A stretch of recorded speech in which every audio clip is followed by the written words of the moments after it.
One, two, three, four. 라라라라라라라라라라. 전국구.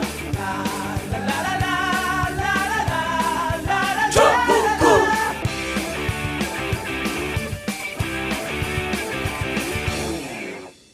단 하나의 정통 전집 팟캐스트 정봉주의 전국구 대타가 시작하겠습니다.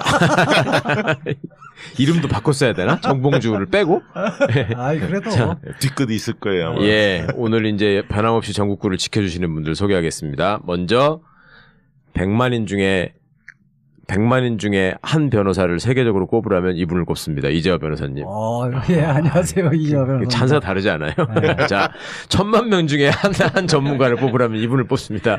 박시영 부대표님 나오셨습니다. 네, 윈지코리아 컨설팅의 박시영입니다. 예, 오랜만에 뵙습니다. 이 더위에 물에 안 떠내려가고 잘 계셨어요? 요즘에 좀 힘들더라고요. 아니, 막 더운데 습하기까지 하니까 너무 힘들잖아요. 그러니까요. 그러니까 다른 데도 지금 뭐 세계적으로 무슨 기후들이 다 이상해가지고 그런데 우리는 진짜로 날씨가 변한 것 같아요, 이제. 변호사님 요즘 외국 갔다 오셨지 않았어요? 네, 저도 이제 출장을 빙자한 여행을 갔다 왔는데요. 그리스를 갔었는데 43도씩 막 나오고요. 거기는 습도가 없어서 예전에는 그늘만 들어가면 그런 데는 시원하다고 해가지고 차에 보면 에어컨이 없잖아요. 근데 진짜 죽겠더라고. 그래서 차에 에어컨 없어요? 없어요. 호텔에도 심지어 에어컨이 없어요. 그늘만 있으면 시원했으니까 원래 거기가. 근데 거기 한 20년 사셨다는 교민분이 그러시는데 그 20년 만에 처음 겪으시는 더위래요. 작년에 그 독일 갔었는데 독일에도 호텔에 에어컨 없는 호텔이 더 많더라고요. 네. 그렇죠. 그런데 그렇죠, 작년에도 이상 기온이라 그래서 기후라 그래서 엄청 더웠어. 그러니까 어디나 지금 난리요. 아니 그리고 우리는 그 왜 봄 가을이 없어진 것 같지 않아요? 그러면? 봄 가을 합해봐야 2달이 안 되죠. 네, 그런 거 같죠 진짜로. 네, 그렇죠. 그러니까 차를 그 자동 온도 조절을 해놓고 다니다 보면 히터가 자동으로 나오다가 겨울에 이게 꺼지면은 잠깐 있다가 에어컨이 나와야 되는데 히터 꺼지면 에어컨이 나오는 식으로 바로 넘어가는 것 같더라고. 저는 그거에서 하나 느끼고. 또 하나는 봄, 가을 되면은 약간 얇은 긴팔 옷을 꺼내놓잖아요. 그러면 한 달을 못 걸어놓고 바로 그게 빨래통으로 들어가는 걸 보면 날씨도 이렇고 그런데 저기 시민분 여러분들께서는 어떤 재미로 사시는지 모르겠습니다. 일단 오늘의 주제는 우선 지금 국민의당 사태가 사람 불러놓고 소개해 주지. 다음에 소개하는 거 아니었어요? 아니, 소개 안 하셔도 돼요. 국민의당부터 하자며. 네. 국민의당 문제가 지금 여러 가지로 그 계속 설상가상 내지는 금상첨화? 점입 가경이 돼가고 있는 것 같은데 국민의당 얘기 좀 잠깐 나눠보시고 2부에서는 우리 이제 박근혜 최순실 재판과 관련해서 지금 청와대에서 뭐 캐비닛 문건이 발견되고 하면서 새로운 사태로 진행될 수 있을 것인지 재판에 어떤 영향을 미칠 것인지 이런 말씀 잠깐 드려보겠습니다. 야, 이 부장! 네가 부장이면 땅이야? 뭐? 저 인간 저건 쟤 오늘도 술술 풀리고 안 먹고 회수 갔냐? 내일도 신체 상태로 출근하겠구만. 아유. 고려 생활 건강 술술 풀리고 음주전 한포가 당신을 지켜드립니다. 특허받은 천연 유래 성분 숙취 해소제 술술 풀리고를 은하계 최저가로 딴지마켓에서 만나보세요. 야, 이 부장! 네가 부장이면 땅이야? 뭐? 저 인간 저건 쟤 오늘도 술술 풀리고 안 먹고 회수 갔냐? 내일도 신체 상태로 출근하겠구만. 아유. 고려 생활 건강 술술 풀리고 음주전 한포가 당신을 지켜드립니다. 특허받은 천연 유래 성분 숙취 해소제 술술 풀리고를 은하계 최저가로 딴지마켓에서 만나보세요. 보험 모두 다 가입하고 계시죠? 그런데 잘 계산해 보셨나요? 아마 그렇지 않았을 겁니다. 하지만 따져보세요. 조금만 따져보면 훨씬 큰 도움이 됩니다. 정봉주의 전국구가 신뢰하는 마이보험 체크. 이미 가입한 보험이나 신규 보험도 가장 좋은 조건을 체크해서 찾아드립니다. 인터넷에서 마이보험 체크를 검색하세요. 전화 문의는 1800-7917, 1800-7917. 마이보험 체크. 간단하지만 재테크의 첫걸음입니다.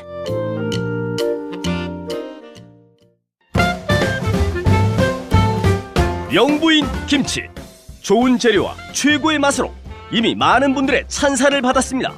김치명인 박영자 선생님의 손맛. 전북 진안 고원에서 생산된 100% 국내산 최고급 재료로만 담궈진 영부인 김치. 한 번 드신 분이 다시 찾는 비율이 90%를 넘는 식단의 절대 강자 영부인 김치. 인터넷 검색창에서 영부인 김치를 검색하거나 02-948-1519 02-948-1519로 주문하세요. IMTV 마켓, imtv.or.kr, imtv.or.kr에서도 구매하실 수 있습니다. 영부인 김치.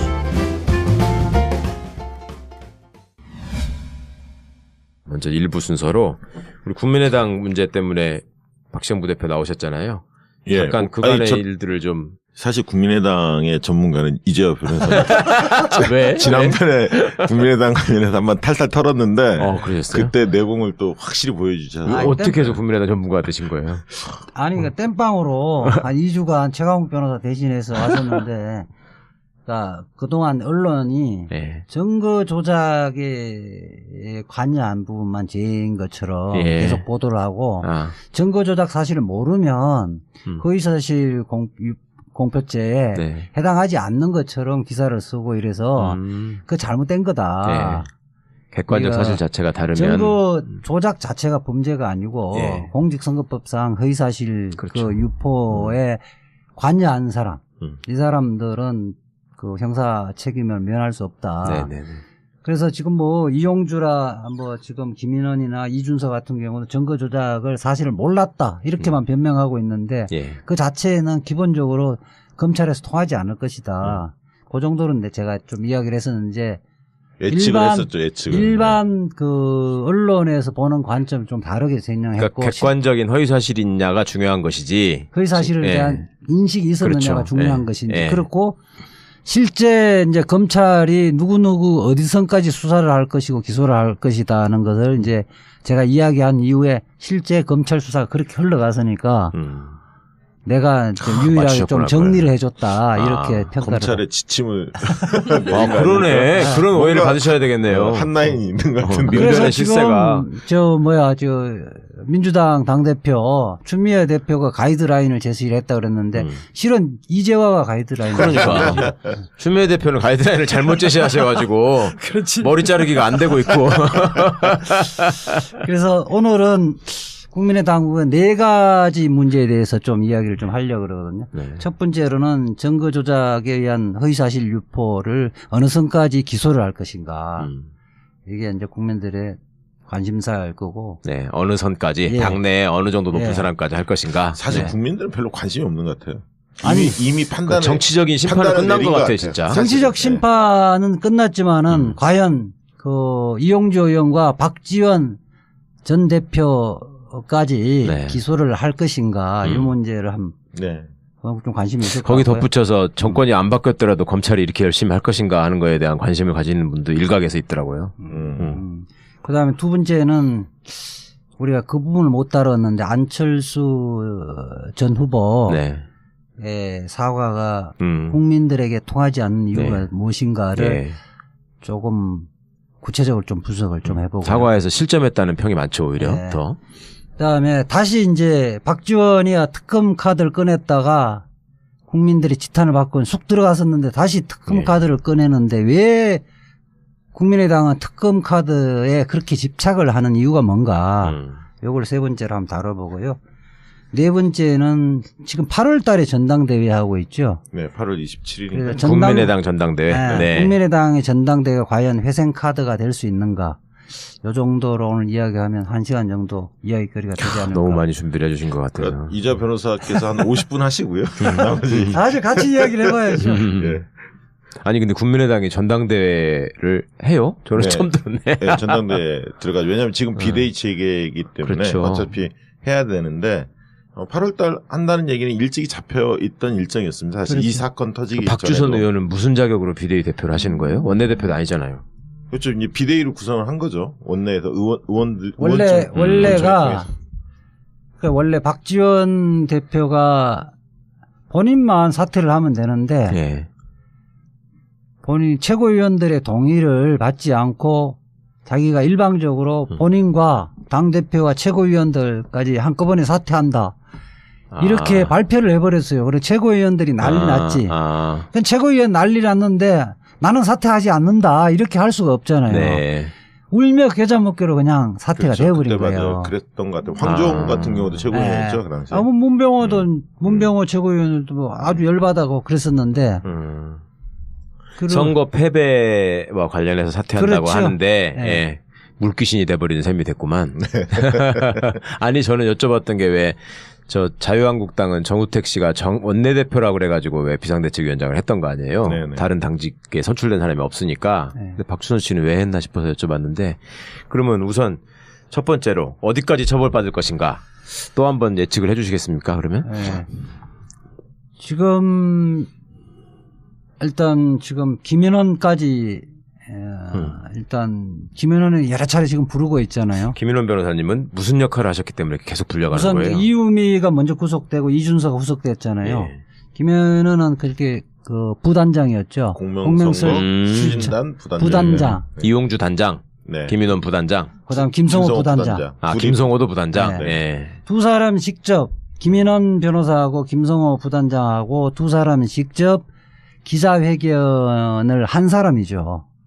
아하 당시에 예. 문준용 씨 의혹을 밝혀라 이런. 예. 그래서 이제 지금은 이준서까지는 그냥 뭐 미필적 고의 수준이 아니라 실질적으로는 지금 확정적 고의를 갖고 있었다고 검찰이 판단해서 구속영장 청구했고 구속이 됐잖아요. 아 이준서 씨도 결국 확정적 고의라고 돼 있어요? 실질 검찰에서는 그렇게 봤고 아하. 그 이제 영장 전담 판사도 하여튼 그걸 받아들인 거죠. 네. 근데 이제 김인원, 김성호는 과연 허위 사실에 대한 인식이 없었느냐. 근데 이제 김인원, 김성호는 둘 다 조작된 거는 몰랐다. 예. 그렇게만 이야기하고 있는데 검찰이 바라보는 것은 조작을 뭐 직접 관여했다는 것은 뭐 그렇게 흔적은 보이지 않는데 그렇다면 이것이 갖고 왔던 거 파일과 파일이 허위 사실일 가능성 자체를 인식을 못했다는 것은 말이 안 된다. 네네. 적어도 합리적으로 이걸 확인을 해본 흔적이 없다는 거예요. 아하.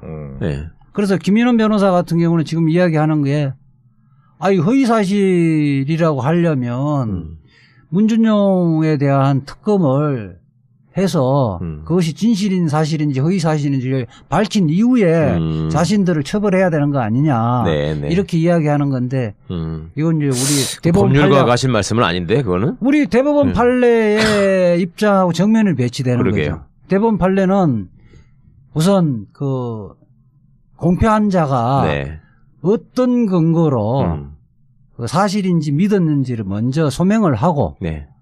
거기에다가 이제 검찰이 그것을 소명했던 자료가 근거가 없다든지 네. 이렇게 말하면 탄핵하는 수순으로 입증을 하라는 거잖아요. 아니 정봉주가 왜 실형받았는데? 그러니까요. 그거잖아요. 그런데 지금 김인원 변호사하고 이 부산검사 출신이에요. 네. 네. 북부지방검찰청의 부장검사로 아마 옷을 벗었을 거예요. 네. 그런데 본인이 검사를 했음에도 불구하고 엉터리 이야기를 하는 것은 그만큼 논리가 이제 빈약하다는 거죠. 그러니까 이 변호사님 허위 사실이라는 거에 허위로 지금 우리가 뭐가 진실에 반하는 것이냐라고 얘기하는 게 네. 그렇게 문준용 씨의 동창생이라고 하면서 그 사람한테 무슨 문제가 있는 것처럼 인터뷰한 사실 자체가 없는데 예. 그거 자체가 날조됐기 때문에 허위 사실이라고 하는 거잖아요. 아니 그것이 아니고 네. 그 문준용 씨가 그 아버지 문재인의 그 도움을 받아서 취직이 된 것이다. 부정하게 채용됐다. 그런 얘기를 내가 들어서 알고 있다. 그 사실. 채용됐다는 사실 자체. 네, 거의 사실인데, 그러니까 지금 그 전에는 발표할 때는 특혜 채용이다 했는데 아버지가 관여했다는 이야기는 안 했거든요. 그게 한 발 더 간 거니까. 이제 그 스쿨에 동창생들이 나와서 아버지가 그렇게 하라고 해서 놔두면 그냥 됐다고 이야기를 한 거잖아요. 명백히 선거에 영향을 미칠 의사. 그러니까 후보자의 행위에 대한 허위 사실도 포함되어 있는 거죠. 그렇죠. 그러니까 국민들은 뭐 채용 특혜가 있었느니 그렇지 않는지는 한국고용정보원인가요, 그게? 예. 그 사람들의 행위로 해서 부정하게 채용됐을 수도 있겠다 이런 생각을 했잖아요. 네, 네. 그거는 후보자의 행위가 아니잖아요. 이제 알아서 기었을 수도 있을 거라고 생각을 했는데. 그렇죠. 후보자가 직접 영향력을 행사를 했다고 하니까 네. 후보자의 자녀에 관한 사실의 허위사실이 아니고 네. 후보자의 행위에 관한 허위사실이니까 이거는 상당히 비난할 가능성이 굉장히 높은 거죠. 네. 근데 이 부분은 그렇게 하려면 적어도 그 이유미 씨, 이준서 씨 갖고 온 자료가 지금 객관적 이 신빙성이 사람이 있느냐를. 우선 첫 번째 그 같이 다녔는지 문준용 씨랑 같은 시기에 그 스쿨에 다녔는지 네. 다닌 사람인지 그 사람이 평소에 행적이라든지 지위로 봤을 때 믿을 만한 건지 예.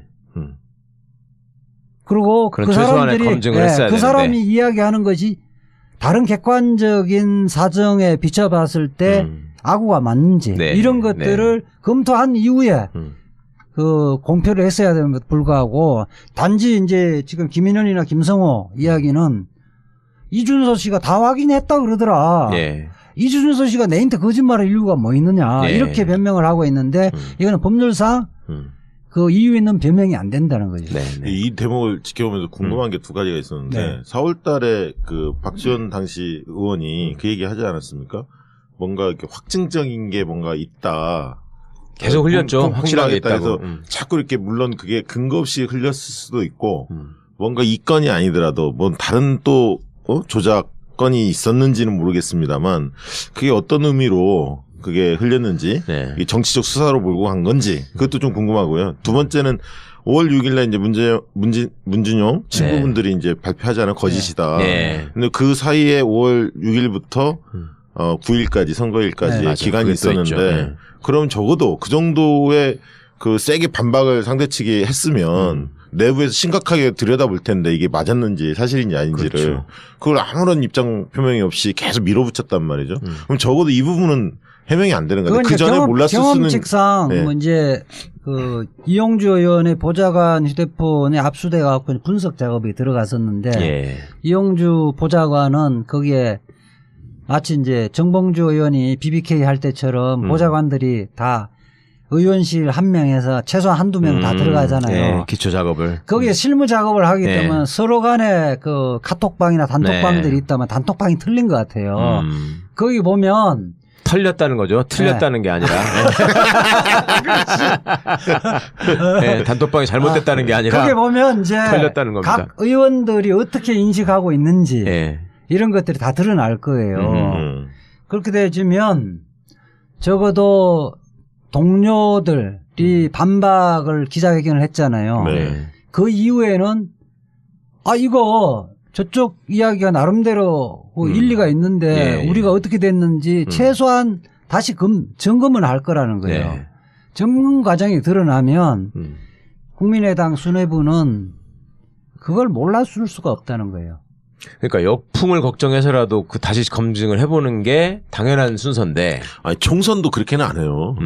대통령 선거인데 이게 네. 총선에서도 상대 후보가 그렇게 나오면 심각하게 느끼고 한번 들여다보거든요. 더군다나 이제 뭐 박지원 대표 같은 경우는 뭐 산전수전 공중전을 다 거친 사람이기 때문에 예. 이런 게 뭐 여러 번 대선 과정에서 이것이 자칫 잘못하면 역풍이 분다는 것은 누구보다 잘 알고 있거든요. 네네. 근데 당시에 보면은 사실은 국민의당 의원들이나 당직자를 포함해서 지지자분들까지도 상당히 확신을 갖고 있었어요. 이거 SNS에 그런 거 많이 올렸잖아요. 왜 정유라한테만 분노하고 문준용에게는 분노하지 않습니까? 이런 네네. 것도 많이 올리고 그다음에 선거 결과가 어떻게 되든 이거는 반드시 밝혀져야 될 일이다. 이걸 끝까지 얘기들을 하셨거든. 맞아요. 저도 한 가지 더 궁금했던 건 뭐였냐면 보면서 5월 5일 날 이렇게 중요한 사안을 발표하는데 이용주 의원이 이제 단장이었는데 지방 일정이 있어서 자기는 기자회견 기자회견 할 때 없었고 부단장이 했다는 거 아닙니까? 김일원 씨가.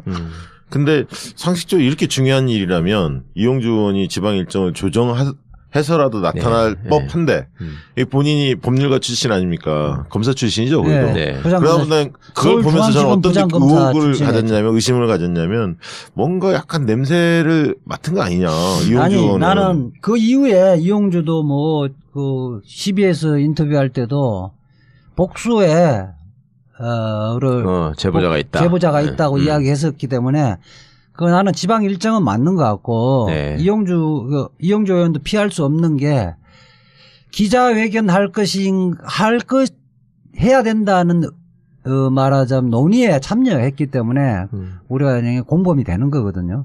직접 거기에 가지 않았다 하더라도 단장하고 상의를 해서 결정한 거예요. 아니 근데 그게 그 정도로 중요한 예를 들면 선거 때 가장 중요한 이슈 중에 하나였는데 국민의당이 네. 터뜨렸던 그 정도 이슈였다면 본인이 만약에 꺼림칙한 게 하나도 없다면 제가 볼 때는 상식적으로 지방 위해서라도 그 지방 일정을 취소하더라도 이 일정이 자기가 드러날 수밖에 없는 네. 그 정도로 중요했는데 아니 이제 그 이후에 그거는 지금 박지영 부대표 생각하고 좀 견해가 다른데 그 이후에 이것을 토대로 5월 5일자 기자회견에서 발표한 내용을 토대로 계속 다른 라디오라든지 이런 데서 인터뷰를 하거든요. 그러니까 본인이 머리 쓴 거 아니에요? 그러니까. 아니 그 인터뷰한 것도 별개의 행위예요. 아 그런가요? 네.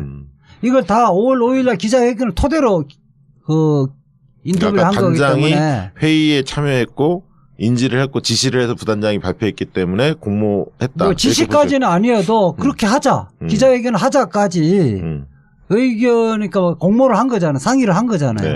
그러니까 이용주 의원은 하고 저는 박지원 대표까지는 기소는 될 거고 이제 구속을 이제 이유미 이준석까지 구속됐잖아요. 예.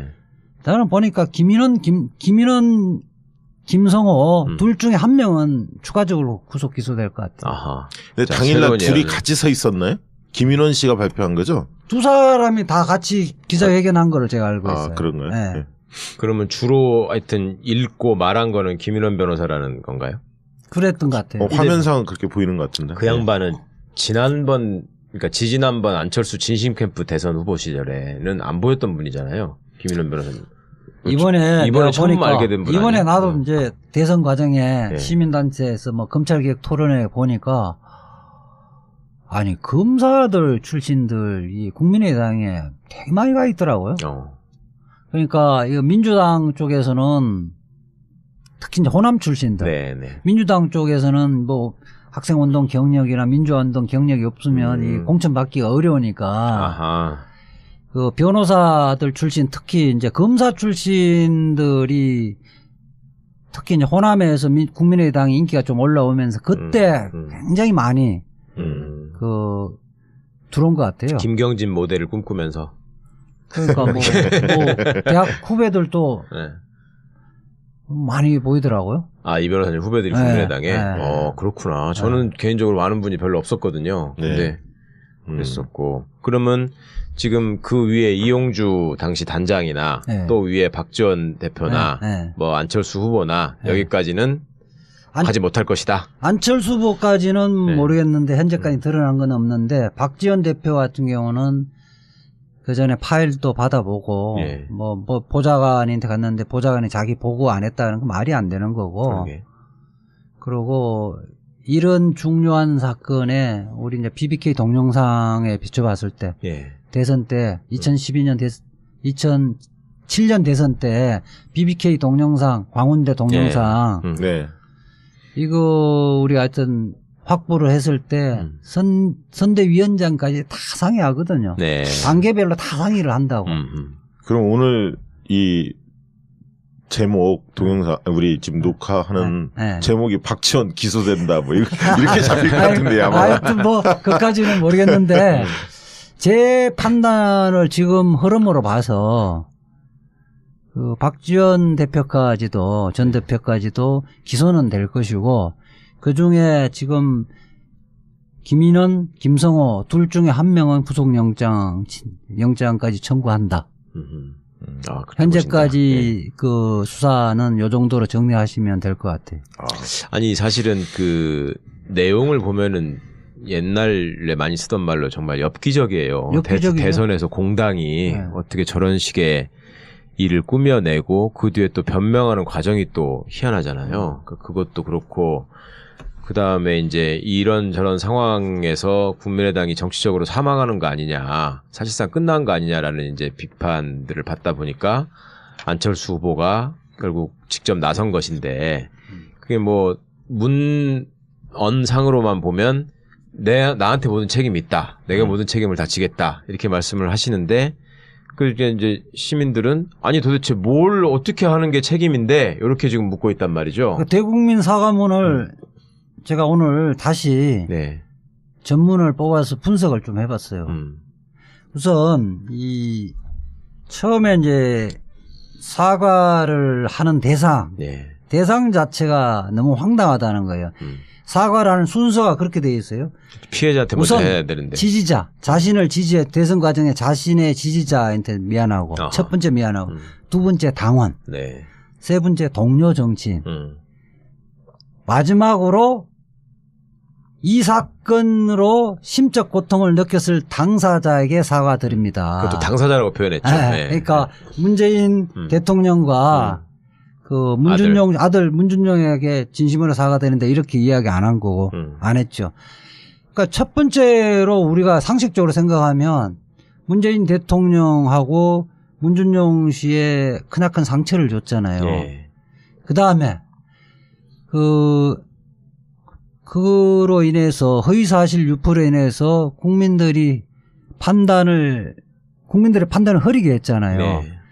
국민 모두에게 사실은 사과드려야죠. 네. 이 부분에 빠졌는데 당사자로 표현한 거는 진짜 저는 안철수의 그릇을 볼 수 있을 것 같아요. 그러니까 변호사도 아니고 뭐 당사자라는 용어를 쓰고 법정에서 쓰는 말이지. 아니, 그날 그리고 저도 생방송 봤는데 원래 이제 안철수 후보가 과거에는 이런 기자회견 하면 뒤에 이제 예를 들면 백드롭이라고 하잖아요. 뒤에 이런 부분에 굉장히 신경 쓰는 분입니다. 사실은. 예. 근데 그날 딱 보니까 국민 속으로 다시 시작하겠습니다 해서 원래 이제 국민의당 아마 백드롭인 것 같아요. 그걸 그대로 있더라고요. 그 녹색 바탕에 하얀 글씨로.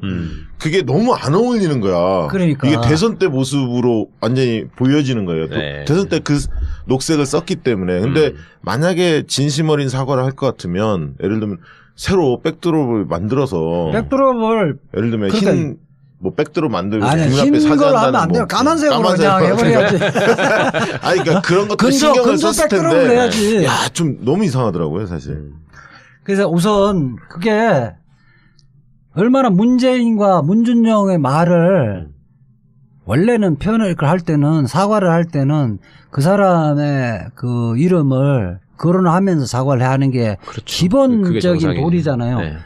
얼마나 하기 싫었을까? 그렇죠. 네. 마지 못했다는 게 드러났다는 거고요. 두 번째 문장을 보면 지금까지 자기가 뭐 국민들이 이제 왜 아직 사과 안 하느냐 이러면 시간이 많이 흘렀잖아요. 거기에 대한 변명이 사실관계가 검찰 수사를 하기 전까지 자기는 몰랐다. 네. 과연 사과하는 사람이 모르는데 어떻게 모르는 사람이 왜 사과를 해? 그러니까 그 당시에 국민들은 딱 두 가지 지켜봤거든요. 14일 만에 사과를 했는데 사건이 일어난 다음에 네. 진짜 문재인 대통령이나 아들한테 진정성 있게 사과할 거냐 이 문제 하나고 두 번째 정계한테 할 거냐 이 부분에 모아졌거든요, 사실은. 예. 근데 두 가지가 다 얄맹이가 빠진 거예요, 사실. 그래서 예를 들면 국민이 부르지 않는다면 난 정치에 복귀하지 않겠다. 예를 들면 뭔가 선언을 하고 국민들의 부름을 나중에 받는다면 다시 자기의 기회가 있겠지만 이제 그런 어떤 표현들이 전혀 없었기 때문에 알맹이가 빠진 아니, 거죠. 사과를 하는 사람이 나는 사실관계를 몰랐는데 왜 사과를 해요? 사실관계가 자기 스스로가 판단하는 사실관계가 이렇다.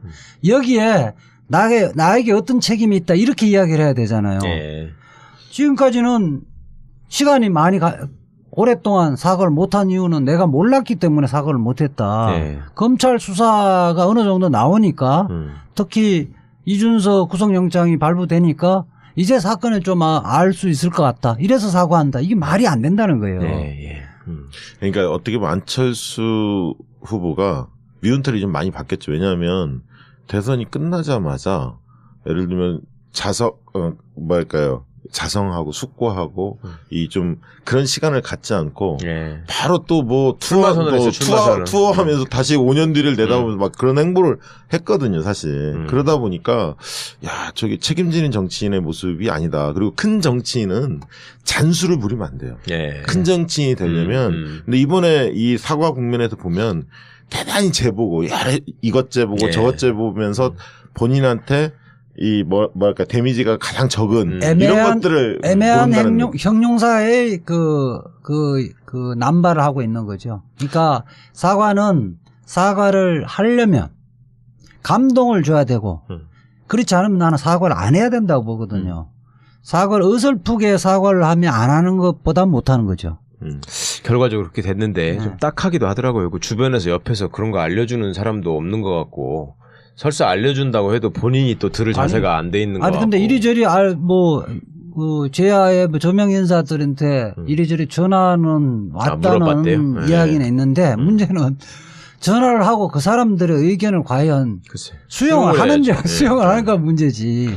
근데 참 그 원인 분석도 내가 볼 때 너무 황당하더라고요. 원인이 원래는 지금 뭐 이준서라든지 이유미 이런 사람들이 자기가 어쨌든 발굴한 사람이잖아요. 예. 그 사람이 사고 친 거잖아요. 그렇죠.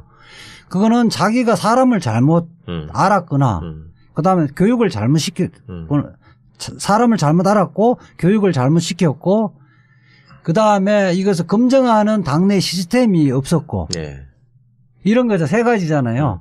이 부분은 첫 번째, 두 번째는 싹 빠져버리고 신생정당이었기 때문에 이렇게 말하자면 급조된 당이다 보니까 체계가 잡히지 않아서 이런 문제가 발생했다. 사실 나는 된 거고. 그거 보면서 이분이 남 탓하는 정치와 거죠. 민주주의에 대한 어떤 깊은 고민 없이 정치에 뛰어든 거예요.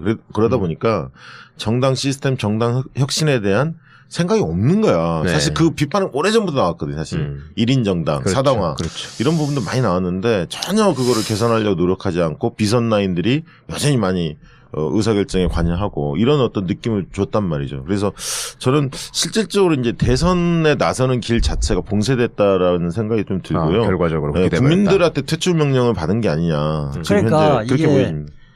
이 민주주의라는 건 나는 훈련이라고 봐요. 네. 저는 뭐 학생운동을 했다는 사람이 뭐 그냥 그거에 훈장일 수는 없는 건데 적어도 젊은 시절에 같이 다른 사람들하고 자기 의견하고 이렇게 같이 토론을 하잖아요. 네. 토론해서 자기의 의견을 굽힐 줄 아는 훈련이 돼 있는 거잖아요. 근데 이제 안철수 같은 경우는 대체적으로 그렇다는 거예요. 그러니까 중소기업 오늘을 했던 이 경험에서 오늘은 것은 수평적 토론이 아니라 지시형이잖아요. 예. 그래서 다른 사람들이 비판하면 사람을 싫어한다는 거예요.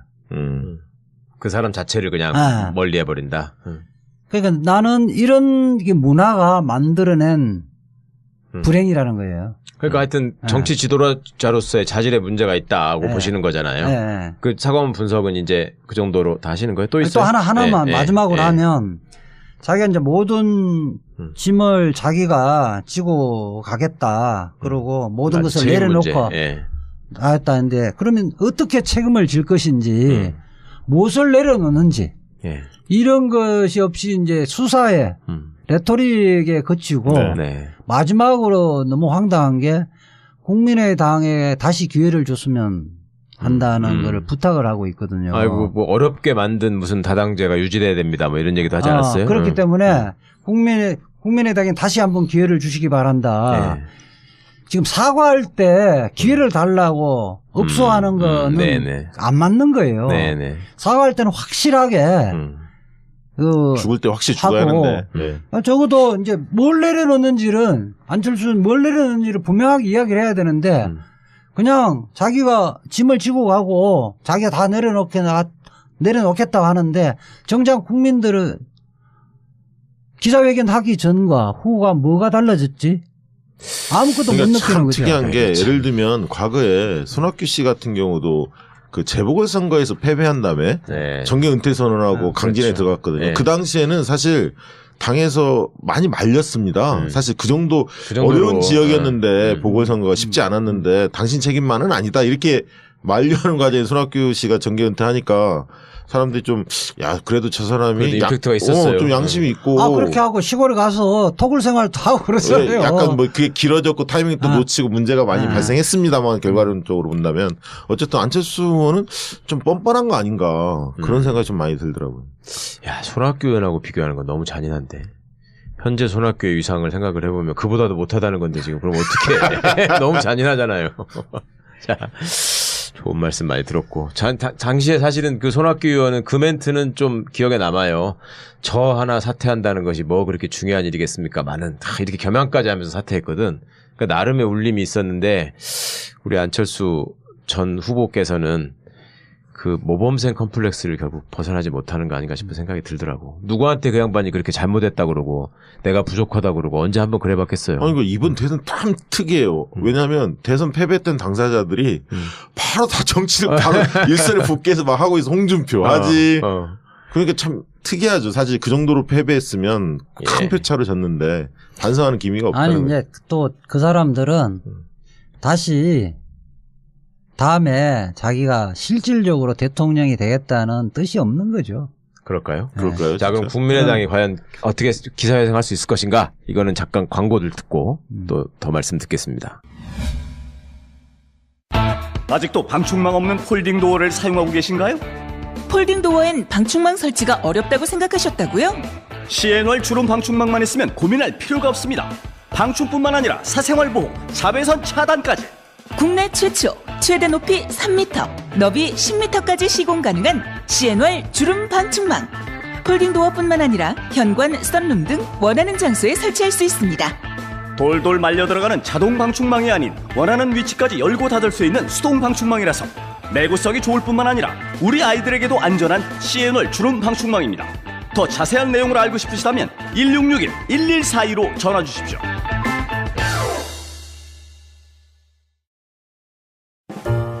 전국구 와이드나인에서 추천하는 크루즈 여행 포르테디 콰트로 크루즈. 7월 31일 밤 10시에 부산을 출발, 8월 3일 오전 9시 일본 도쿄에 도착하는 3박 4일의 크루즈 여행. 3박 4일 동안 초호와 빅토리아호에서는 아침부터 새벽까지 인류 레스토랑 셰프들의 요리와 최고급 편의시설, 각종 공연을 무료로 즐기실 수 있습니다. 특히 JTBC 팬텀싱어 우승팀인 파페라 그룹 포르테디 콰트로의 메인 공연도 관람할 수 있습니다. 가격은 119만원. 전국구 애청자들에게는 20만원 상당의 객실 업그레이드 서비스를 드립니다. 7월 20일까지 접수. 자세한 내용은 전국구 홈페이지 www.wide9.net 또는 02-948-1416 02-948-1416번으로 신청해주세요. 올여름 휴가는 전국구와 함께하는 크루즈 여행입니다.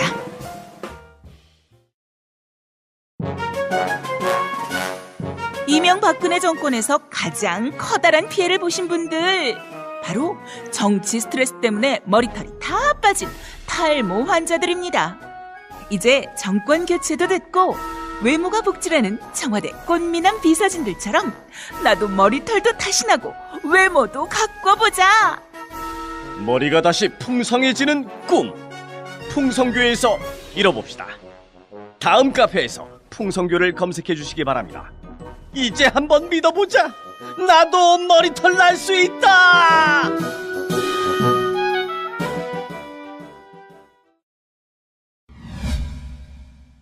자, 세 번째로 국민의당이 특검을 자꾸 얘기하는데, 예, 이게 이제 나름의 어떤 국면 전환 카드 프레임을 바꿔보자 뭐 이런 노력 아니겠어요? 그런데 이제 사실은 그 처음 지금 이유미 사건이 터지면서 박지원 전 대표가 특검 카드를 꺼냈다가 하루아침에 박살났거든요. 하루아침에 박살났나요, 진짜? 역풍이 불었죠. 그런데 지금 다시 지금 박주선 지금 비대위원장의 특검 카드를 꺼내고 거기에 특검 발의안을 의원들 전원이 서명을 했다는 겁니다. 그럼 작살난 게 아니죠, 하루 만에. 아니, 죽었다가 다시 살린 거지. 다시 그거 살린 무슨 거야. 짓이야 그게. 왜 그랬는데. 다시 살린 건데 응.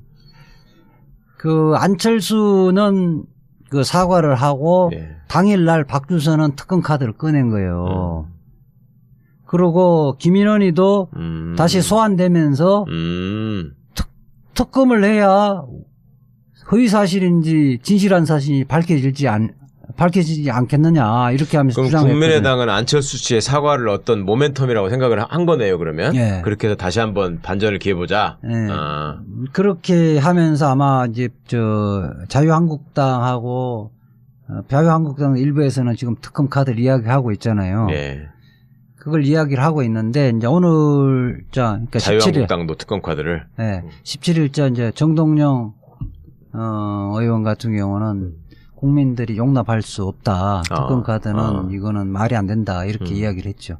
내부적으로도 바른당도 특검 하자는 거 아니었어요? 아니에요, 바른당은? 바른정당은 뭐 그렇게 당론은 아닌 것 같아요. 네, 말은 나왔는데 이게 장론은 아니다. 현실 가능성이 있는 얘기입니까? 현실 가능성이 아니라 법리적으로 말이 안 되는 게 글쎄. 설령 그 문준용 그 씨가 특혜 채용이 됐다 하더라도 첫 번째 지금 현재 권력형 비리가 아니고 예. 두 번째는 그게 이제 법률상으로 하면 업무방해죄잖아요. 예. 업무방해죄는 공소시효가 7년인데 그게 2007년, 6년, 7년에 있었던 거죠. 아, 이미 그러니까 지났어요. 이미 공소시효가 지났기 때문에 예. 설령 그것이 혐의가 밝혀진다 하더라도 기소를 할 수 없는 거예요. 예. 아니 그 입법부에서 하는 건데 조사를 해서 기소를 못할 거를 특검 보고 조사를 한다는 게 말이나 되냐는 거예요. 원래 특검의 취지에도 반할 뿐만 아니라 죄가 안 되는 걸 갖고 헛되게 수사를 법률을 정해서 예산을 낭비해서 수사를 하라는 건 말이 안 되는 거지. 그만큼 또 다급하다는 거 아니겠어요? 얼마나 카드가 없으면. 이게 그러니까. 현실적으로 가능해지려면 아까 그런 법리적 문제도 있지만 네. 여당에서 받아야 하는 거 아니에요? 이게 지금 국회 선진화법 때문에 봐도 죄가 숫자를 가능할걸요? 봐도. 그러네.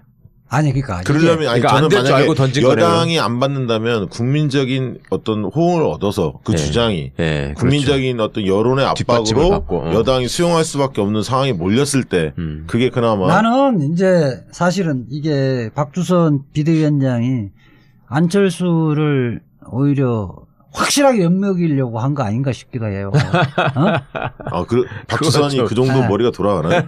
뭐 머리가 뭐 돌아가던 사람이 안 돌아가던 사람이든 사실 수석한 사람이요. 왜냐하면 사과를 한 것 자체를 완전히 무력화시켜 버린 거 아니에요, 이게. 다시 그게 묻혀버리는 네. 이상한 카드를 던짐으로 해서. 네. 예. 그러니까 사과가 진정성이 없는 사과라는 걸 바로 드러내버린 거잖아요. 그렇게 이어져서 또 세트가 그리고 되니까. 이게 국민들의 공감을 얻을 수 있는 거면 뭐 카드가 될 수가 있는데 전혀 이미 공감을 못 얻은 것은 지난번에 그 박지원 대표가 특검 카드 꺼냈을 때 예. 이미 검증이 됐거든요. 그러면 새로운 변화가 있어야 될 거 아니에요. 예. 그런 계기도 없이 다시 꺼냈거든요. 이거는 이제 저는 이 국민의당이 소멸해가는 이렇게 시간 자체를 단축시키는 게 아닌가 하는 생각이 들어요. 이거 국민의당 이야기를 하면 네. 보통 유권자들 만나서 이야기를 해보면 FGI라고 포커스그룹 인터뷰들을 해보는데 예. 국민의당 얘기 꺼내면 피식 웃습니다. 그러니까 이제 진짜 관심도 심각하네, 없고 그러면 진짜. 기대감도 없고 안철수 차기 대선 가능성이 있습니까? 물어보면 막 웃어버려요. 사람들이 그 정도입니다. 그러니까 악플을 넘어서는 무플 단계에 진입했다는 거잖아요, 지금. 그렇죠. 어떻게 해요, 정당이 그렇게 되면.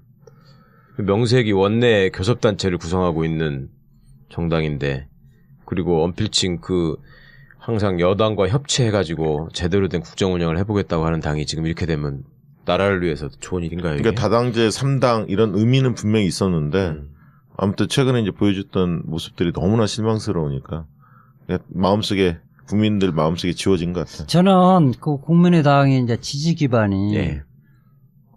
호남 실질적인 5, 60대잖아요. 예.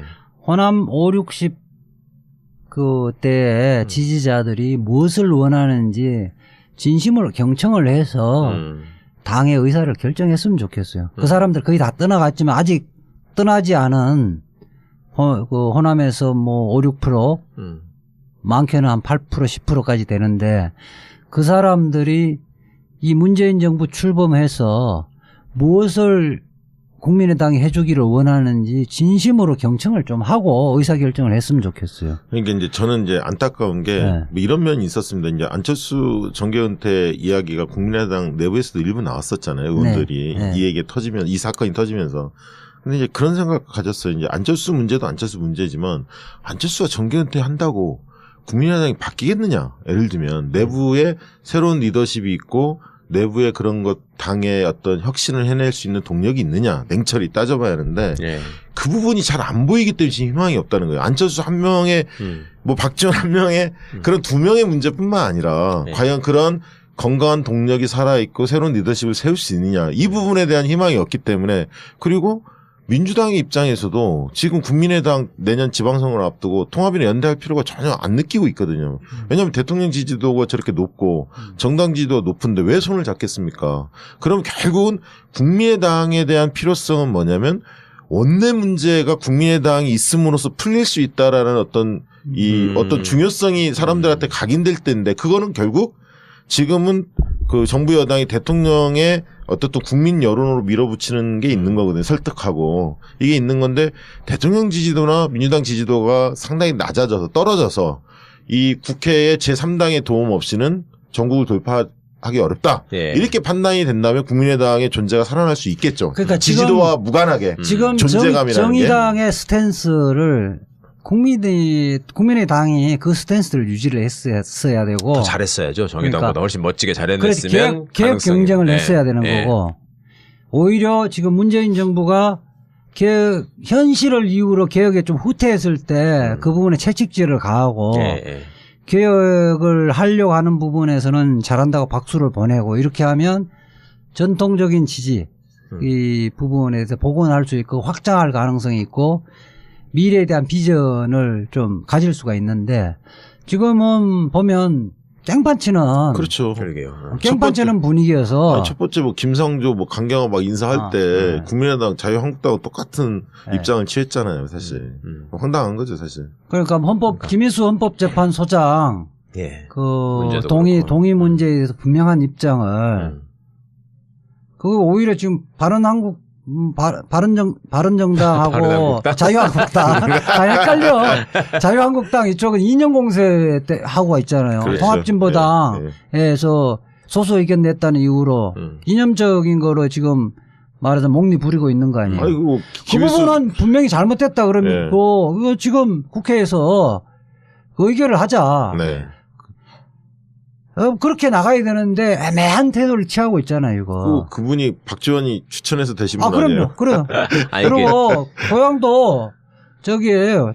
고창이에요, 예. 고창. 제 연수원 뭐 지도 교수여서 그런 게 아니고. 그 양반이 고창은 전라북도인데 고창은 전라북도인데 또 학교는 전라남도에서 다녔다고. 그 서중 나오고 일고 나왔죠. 그러니까요. 네.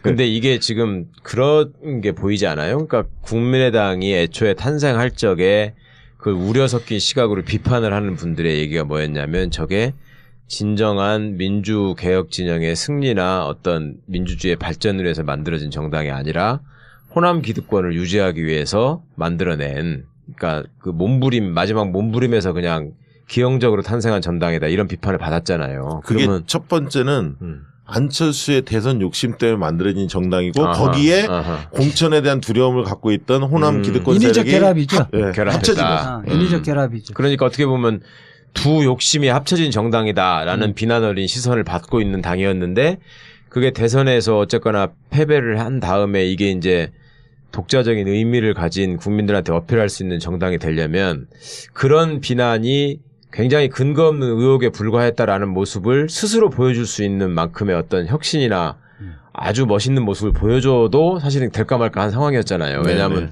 그 대통령 지지도가 너무 높았으니까 네. 존재감을 부각하기가 어려운 상황이었는데 그 와중에 이분들이 방향을 잡은 게 저거를 발목을 잡아가지고 저걸 좀 떨어뜨려놔야지 우리의 영역이 생긴다. 아까 우리 박시영 대표가 말씀하신 것처럼 그냥 정치공학적인 분석에서 볼 때 여당이 우리한테 손을 내밀 수밖에 없는 상황을 얼른 만들자. 그냥 그런 전략으로 일관했던 거 아니에요? 네, 우리가 그렇죠. 안 도와주면 되나 보자 뭐 이런 거였잖아요. 그렇다 보니 국민들이 그 전과는 비교할 수 없게 이제 정치적인 식견이나 어떤 판단력이나 이런 것들이 많이 늘어나셨는데 이분들을 이제 그 실력이나 그 품성 면에서 꿰뚫어보기 시작했다는 거잖아요. 이게 당신들이 그런 말할 자격이 돼? 그럴 실력이 돼? 그 뭐 때문에 당신들은 정치하는 거야? 이런 질문을 하다 보니까 야, 저게 지금 뭐 어느 쪽에 도대체 속해 있는 사람들이야? 저게 민주주의의 일부라는 말이 맞아? 이런 의심까지 가버렸단 말이죠. 그 와중에 이제 저렇게 무슨 선거 때 이런 걸 조작했다는 얘기까지 나와버리니까 이거는 진짜로. 완전 맛이 가버린 거예요. 와.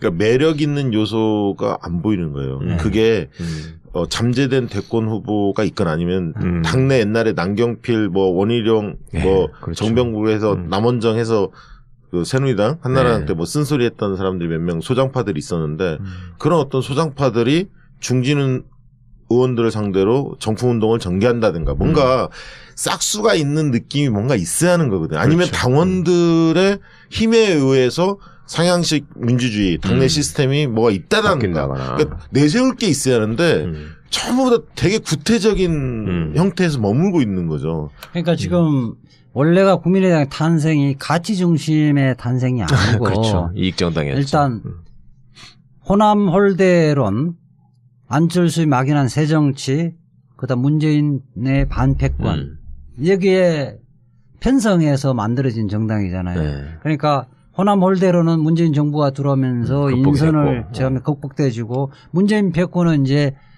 이번 그 강요들 인선하면서 문재인 패권 싹 들어가 버렸잖아요. 장하성 같은 사람 그다음에 유일하게 새정치인데 새정치의 결정타가 이거 선거 조작하면서 날아가 버리기 때문에 지지 기반 자체 가치적 기반이 붕괴되져 버린 거죠. 네. 그러니까 뭐 이것도 뭐 딱이 빼고 기름 빼고 지금 아무것도 없는 게 됐어요. 이 상황 이 대목에서 봉도사가 있었으면 이런 깔때기를 대줘야지. 이제 국민의당이 살려면은 봉도사를 영입하는 수밖에 없어. 사면이 아직 안 됐기 때문에. 그거하고 상관없이 그냥 가가지고 난리를 치는 거야. 혼자서 돌아다니면서 또. 그나저나 봉도사 양심수 석방 되는 겁니까? 이거 8.15 때. 어쨌든 저는 8월 달에 어쨌든 언론에 관심이 별로 없는데 마지막 주제인데 전당대회가 참 그거 말씀하시기에 앞서서요. 일단 하여튼 국민의당 때문에 지금 우리가 이게 지금 무더위가 가중되는 측면이 있어서 좀 시원하게 사과도 하고 시원하게 환골탈퇴하는 모습을 보여도 그 시원치 않은 마당에 왜 국민들의 무더위를 가중시키느냐 이런 비판을 받아야 되는데 이게 전국구가 유지되려면은 이 와이드몰 소식을 좀 또 알려드려야 돼요. 그러니까 이게 여름에 구차는 게 무더위나 모기만 있는 게 아니라 이 음식물 쓰레기 때문에 그 냄새, 거기 또 날파리들 이런 게 지금 골치가 아프다는데 이 국민의당이 지금 골치를 더 가중시키면 안 된단 말이죠. 이게 지금 와이드몰에서 요 해결책이 될 수 있는 무슨 음식물 쓰레기 처리기를 또 새로 무슨 야 여기다가 뭐 이서진이 광고하면은 뭐 더 처리가 잘 되나? 소지섭이 광고하면 이상해지고 아줌마들이 좋아하겠죠. 기왕에 하는 김에 뭐 저 누구야 송혜교랑 이번에 결혼한다는 사람 누구야? 송중기가 광고한다 그러면 구남도랑에서 더 핫한 거지. 스마트 카라랍니다. 스마트 카라. 이게 뭐야? 건조 분쇄 방식으로 탈취, 저전력, 저소음. 그다음에 음식물 쓰레기가 건조되면 무게가 줄어들어가지고 감량까지 된다네요. 이런 게 옛날에도 좀 이야기 나왔었죠. 아니 음식물 쓰레기 처리하는 거는 가끔씩 홈쇼핑 이런 데도 보면 나오고 중간 광고에도 나오던데 더 좋은 건가 보죠 아마. 국내에 유일하게 환경 마크까지 받았다. 그러니까 한번 가서 확인을 해보시고요. 이서진 씨가 뭘 하고 있는지 한번 구경을 해보십시오. 이서진 씨는 윤식당 그 상무 아니야 원래? 네. 그리고 또 하나 있답니다. 요즘 이제 그 백팩 메고 다니시는 분들이 많은데 스웨덴의 명품 가방 브랜드 툴레라는 게 이게 유럽에 가면 진짜 많이 있긴 하죠. 그리고 차 위에 제가 보기에는 그 SUV 위에다가 왜 그 박스, 짐 박스 왜 올려갖고 다니잖아요. 거기에 툴레라고 써있는 거 많이 봤는데 거기서 나온 그 백팩이 아주 멋진 백팩이 온라인 최저가보다 더욱 압도적인 최저가로 입점됐답니다. 이게 그러면은 얼마나 싸길래 이러는지 사기 아닌가? 이게 좀 확인을 좀 해보시기 바랍니다. 이거. 확실히 광고는 봉도사가 해야 돼. 깔때기 들이면서. 그러니까 우리는 이 이익을 중심으로 뻔뻔해져야지 봉도사처럼 사업을 하는데. 아 부끄러워서 못 읽겠네. 이서진 씨가 광고를 하고. 다음에 이정화 변호사가 광고하는 걸로 한번.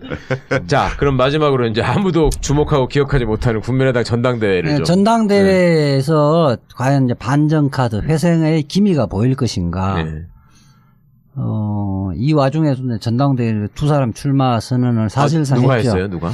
정동영 의원하고 천정배 의원. 천정배 의원은 그렇구나. 시사만 하고 아직 공식적으로 안 했는데 예. 두 사람이 나오는 거는 이제 국민의당 내부에 취재해 보니까 기정사실화되어 있고. 네.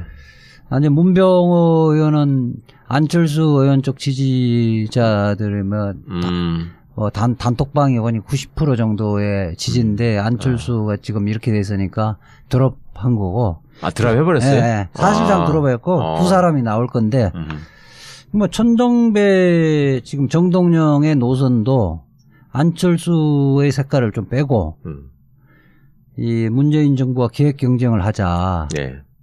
이런 입장인데. 그럴 거면은 목소리를 조금 더 크게 선명하게 냈어야 되는 거 아니에요, 진즉부터? 지금 정동영은 좀 내고 있는데 네. 천정배 목소리는 정확하게 모르겠어요. 안 보이죠. 그래서 당 내부에서는 돈 들여가 무슨 전당대회 하냐 가위바위보 하지. 그러니까 천정배 의원이 아니면 순번제로 해서 6개월 하고 6개월 하지. 뭐야? 무슨 이거 하냐. 그런 이야기가 지금 실제로 있다는 거예요? 네. 천정배 의원이 제가 지금 그만큼 상상력이 풍부하지 않아요. 지어낸 게 아니라 들으신 얘기다. 당내에서 이런 이야기를 그러니까 한마디 말씀드리면 복수의 사람으로 천정배 의원의 당 지지세가 과거에 비해서 많이 줄었죠. 왜냐하면 처음에 당내에서도 그 안철수 당하고 합치기 전에 천정배 의원이 독자 정치 세력화에서 깃발을 들었었잖아요. 그 무슨 당 이름 만들었었잖아요. 무슨 뭐지? 뭐 이름은 정확히 기억이 안 납니다만. 국민의힘 그래서 비슷한 이제 거였는데. 광주 전남에서 나름대로 세가 조금 있었어요. 그렇죠. 그러면서 이제 안철수 의원이 탈당하면서 깃발을 들으니까 그쪽으로 확 쏠린 거였고, 그러면서 이제 천정배 의원이 안철수 당하고 세력하고 합쳐졌는데 그 합쳐지는 과정에서 천정배 의원을 따랐던 많은 사람들을 챙기지 못했어요, 사실. 그러면서 그 사람들이 또 많이 떠나갑니다. 원래 서운해서. 원래 나도 뭐 천정배 의원하고 모시고 열린우리당 시절 때 뭐 그 근린선거위원회 뭐 이런 걸 해봤었거든요. 제가 이제 부위원장이고 천정배 의원이 단장이었는 위원장이었는데. 그 이용주와 김인원 관계였구만. 그런데 선거운동 하시는 아니에요? 그분은 그 1년을 같이 천정배 의원을 따라다니는 의원이나 사람이 없더라고. 없어요. 그 인복이 참 없는 것 같아. 맑은 분이고 고든 분인데 정치력이나 이런 부분들은 중진 의원답지가 좀 않은 것 같아. 그러니까 정치라는 것은 자기 생각을 가능하면 많은 사람들을 자기 생각 같이 하는 사람 많이 꾸리는 것이 그걸 무리당이잖아요. 정당이라는 게 그런 건데 내 생각은 이렇다는 혼자서 떠드는 거는 정치하는 게 아니에요. 함께 가치를 추구하는 것이 정당 생활의 기본 아니에요. 그 양반이 특별히 틀린 말을 많이 하는 분은 아닌데 이상하게 그 무게나 확장력이 없죠. 그건 좀 본인이 그러니까 리더십에 약간 문제가 있고 원래 그 천재 수재 뭐 이쪽 계통이잖아요. 그런 분들이 되게 리더십 좀 없더라고. 되게 보면 정치인 중에 아무래도 그렇게 살아왔으니까. 그런 예외가 우리 민변의 김선수 변호사님. 그 원래 거기도 천재과인데 거기 뛰어난데. 천재과라고? 김선수 변호사 천재과죠. 노력형 아니요? 아니 제가 최근에 만났던 인물 중에는 가장 천재 수재과는 최강 변호사 같은데 아니고 우리 전라도가 배출한 인물입니다. 아니 그런데. 보면 자기 생각을 있으면서도 항상 끝까지 토론을 듣고 자기 이야기를 맨 마지막에 하잖아요.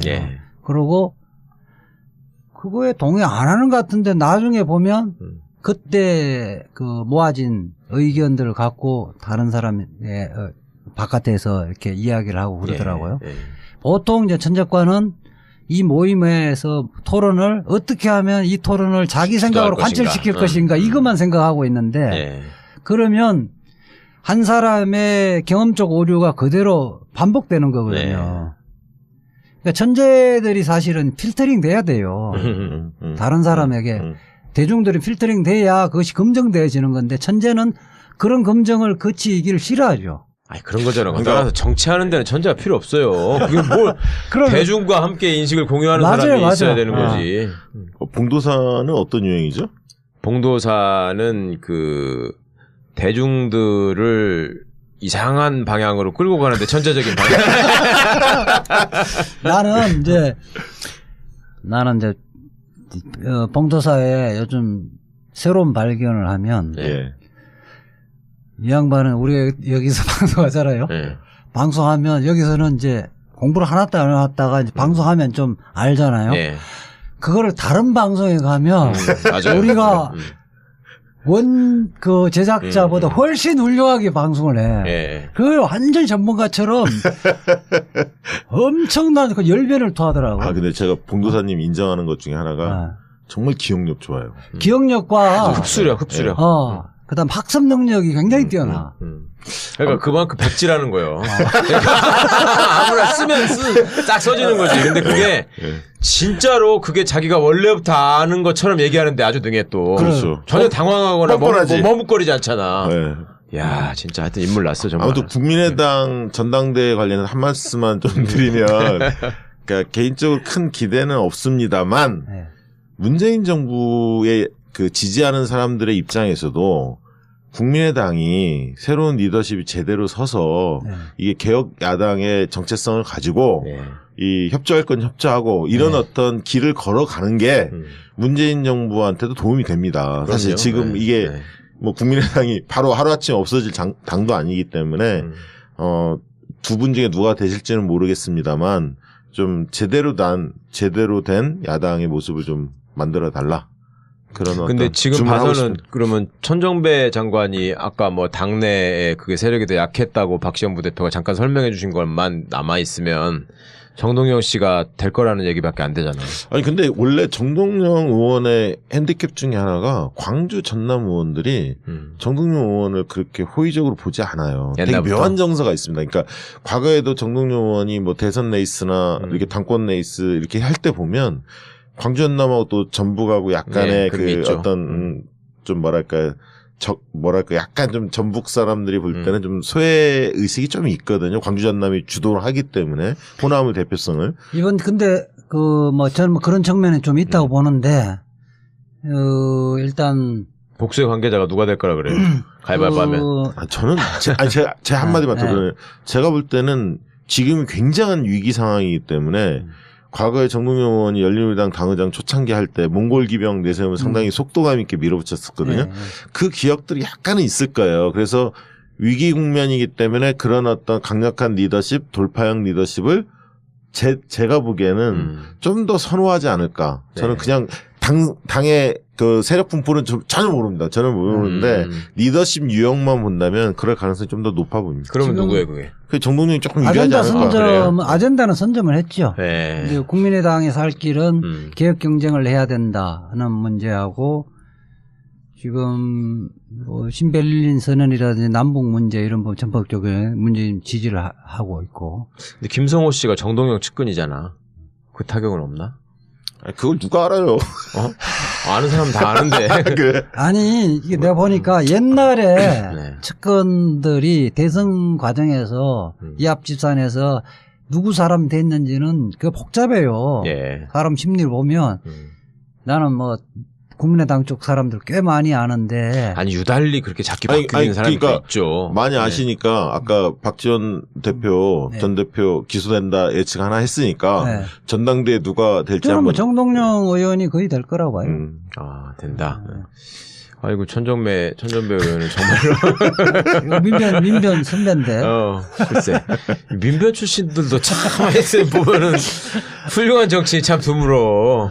대통령이 2명 배출되긴 했지만 그러네요 진짜 민변. 이게 서울에서 민변을 하는 사람들이 조금 더 그래.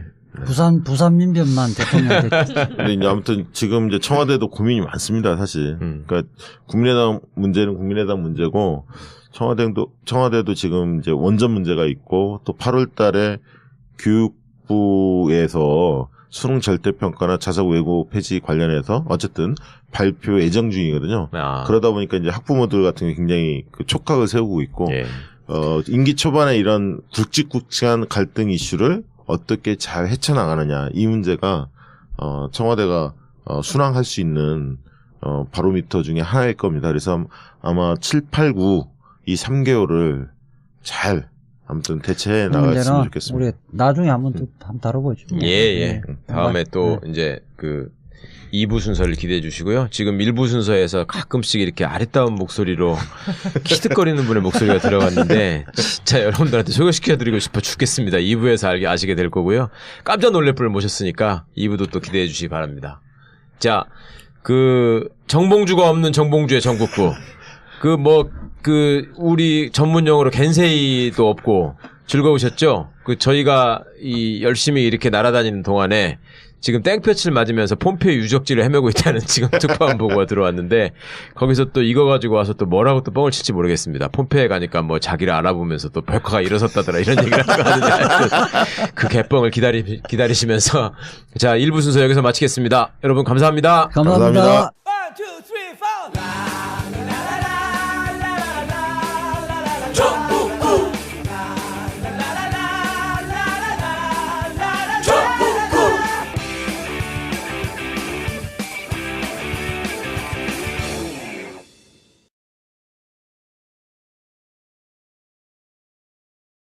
또 한 번 예측을 해주시겠습니까? 그러면? 네. 일단 김인원까지 일단 김인원은 여러 차례 지금 부르고 있잖아요. 김인원 변호사님은 무슨 역할을 하셨기 때문에 계속 불려가는 거예요? 우선 이유미가 먼저 구속되고 이준서가 후속됐잖아요. 예. 김인원은 그렇게 부단장이었죠. 공명선거 추진단 부단장. 이용주 단장. 네. 김인원 부단장. 그다음 김성호 부단장. 김성호도 부단장. 네. 네. 두 사람 직접 김인원 변호사하고 김성호 부단장하고 두 사람이 직접 기자회견을 한 사람이죠. 아하, 당시에 네. 문준용 씨 의혹을 밝혀라 네. 이런. 네. 그래서 이제 지금은 이준서까지는 그냥 뭐 미필적 고의 수준이 아니라 실질적으로는 지금 확정적 고의를 갖고 있었다고 검찰이 판단해서 구속영장 청구했고 구속이 됐잖아. 이준서 씨도 결국 확정적 고의라고 돼 있어요? 실질 검찰에서는 그렇게 봤고 이제 영장 전담 판사도 하여튼 그걸 받아들인 거죠. 네. 근데 이제 김인원, 김성호는 과연 허위 사실에 대한 인식이 없었느냐.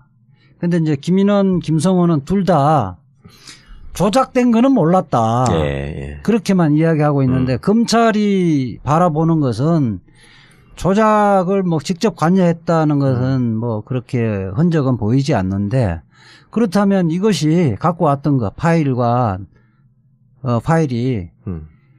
허위 사실일 가능성 자체를 인식을 못했다는 것은 말이 안 된다. 네네. 적어도 합리적으로 이걸 확인을 해본 흔적이 없다는 거예요.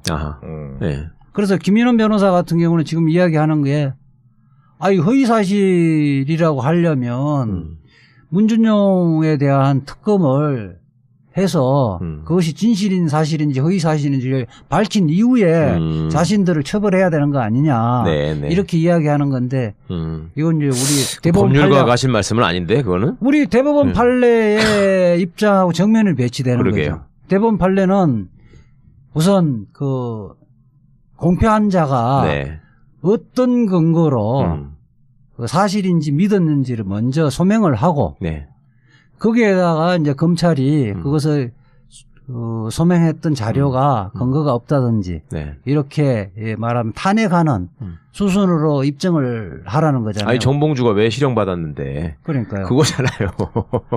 그런데 지금 김인원 변호사하고 이 부산검사 출신이에요. 북부지방검찰청의 부장검사로 아마 옷을 벗었을 거예요. 그런데 본인이 검사를 했음에도 불구하고 엉터리 이야기를 하는 것은 그만큼 논리가 이제 빈약하다는 거죠. 그러니까 이 변호사님 허위 사실이라는 거에 허위로 지금 우리가 뭐가 진실에 반하는 것이냐라고 얘기하는 게 네. 그렇게 문준용 씨의 동창생이라고 하면서 그 사람한테 무슨 문제가 있는 것처럼 인터뷰한 사실 자체가 없는데 예. 그거 자체가 날조됐기 때문에 허위 사실이라고 하는 거잖아요. 아니 그것이 아니고 네. 그 문준용 씨가 그 아버지 문재인의 그 도움을 받아서 취직이 된 것이다. 부정하게 채용됐다. 그런 얘기를 내가 들어서 알고 있다. 그 사실. 채용됐다는 사실 자체. 네, 거의 사실인데, 그러니까 지금 그 전에는 발표할 때는 특혜 채용이다 했는데 아버지가 관여했다는 이야기는 안 했거든요. 그게 한 발 더 나간 거니까. 이제 그 스쿨에 동창생들이 나와서 아버지가 그렇게 하라고 해서 넣었으면 그냥 됐다고 이야기를 한 거잖아요. 명백히 선거에 영향을 미칠 의사. 그러니까 후보자의 행위에 대한 허위 사실도 포함되어 있는 거죠. 그렇죠. 그러니까 국민들은 뭐 채용 특혜가 있었는지 그렇지 않는지는 한국고용정보원인가요, 그게? 그 사람들의 행위로 해서 부정하게 채용됐을 수도 있겠다 이런 생각을 했잖아요. 그거는 후보자의 행위가 아니잖아요. 이제 알아서 기었을 수도 있을 거라고 생각을 했는데. 그렇죠. 후보자가 직접 영향력을 행사를 했다고 하니까 후보자의 자녀에 관한 사실의 허위 사실이 아니고 후보자의 행위에 관한 허위 사실이니까 이거는 상당히 비난할 가능성이 굉장히 높은 거죠. 근데 이 부분은 그렇게 하려면 적어도 그 이유미 씨, 이준서 씨 갖고 온 자료가 지금 객관적 신빙성이 있느냐를. 이 사람이 우선 첫 번째 그 같이 다녔는지 문준용 씨랑 같은 시기에 그 스쿨에 다녔는지 다닌 사람인지 그 사람이 평소에 행적이라든지 지위로 봤을 때 믿을 만한 건지 그리고 그 사람들이 그 사람이 이야기하는 것이 다른 객관적인 사정에 비춰봤을 때 악우가 맞는지 이런 것들을 검토한 이후에 그 공표를 했어야 되는 것 불구하고 치를 검색하거나 02-948-1519 02-948-1519로 주문하세요. IMTV 마켓 imtv.or.kr imtv.or.kr에서도 구매하실 수 있습니다. 영부인 김치.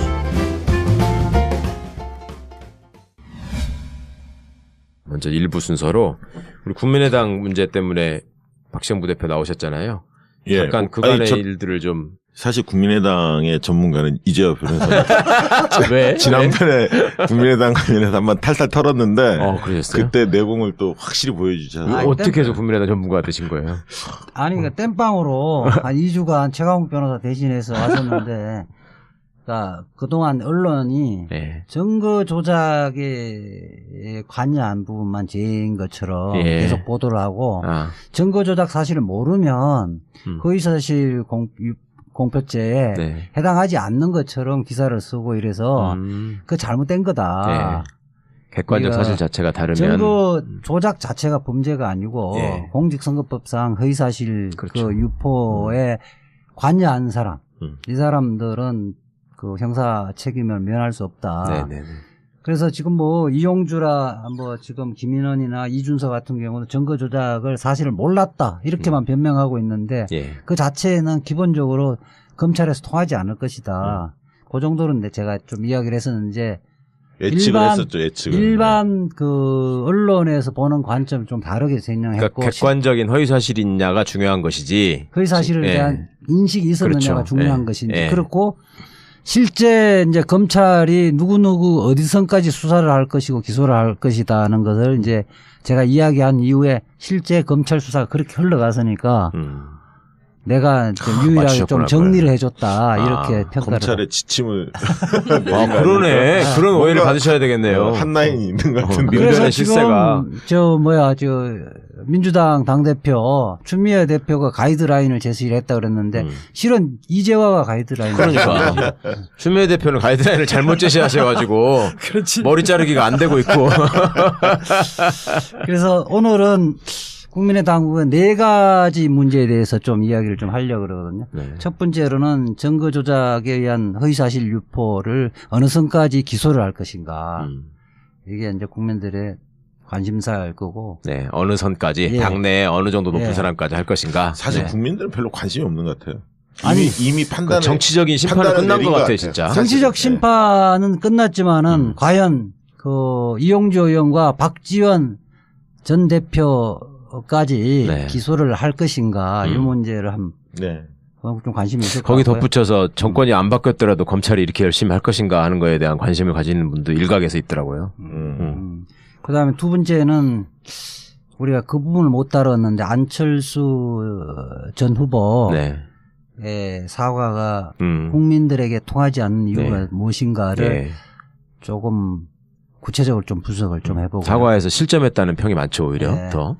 그다음에 다시 이제 박지원이 특검 카드를 꺼냈다가 국민들이 지탄을 받고 쑥 들어갔었는데 다시 특검 카드를 꺼내는데 왜 국민의당은 특검 카드에 그렇게 집착을 하는 이유가 뭔가 요걸 세 번째로 한번 다뤄보고요.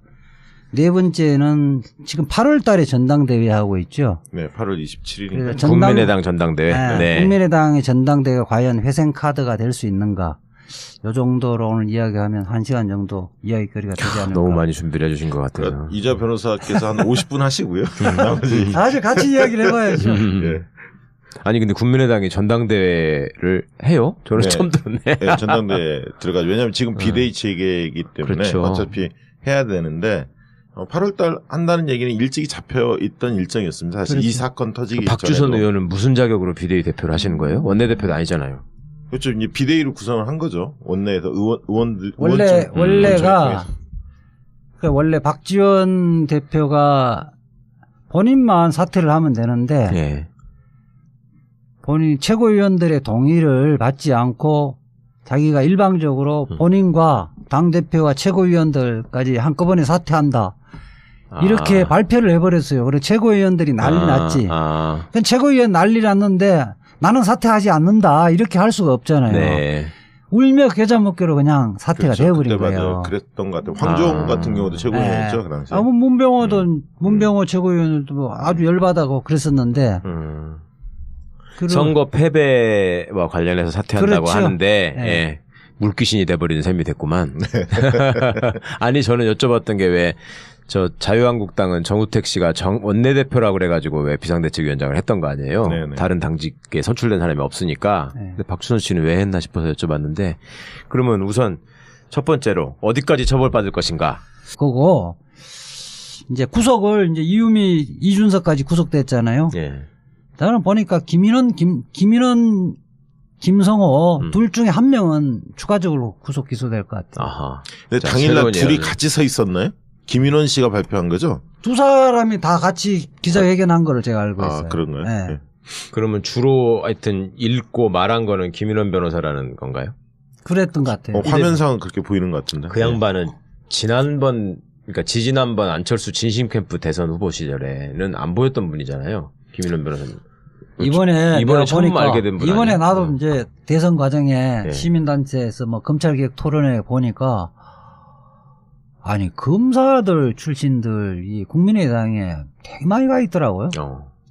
그러니까 이 민주당 쪽에서는 특히 이제 호남 출신들, 민주당 쪽에서는 뭐 학생운동 경력이나 민주화운동 경력이 없으면 이 공천 받기가 어려우니까 그 변호사들 출신 특히 이제 검사 출신들이 특히 이제 호남에서 국민의당 인기가 좀 올라오면서 그때 굉장히 많이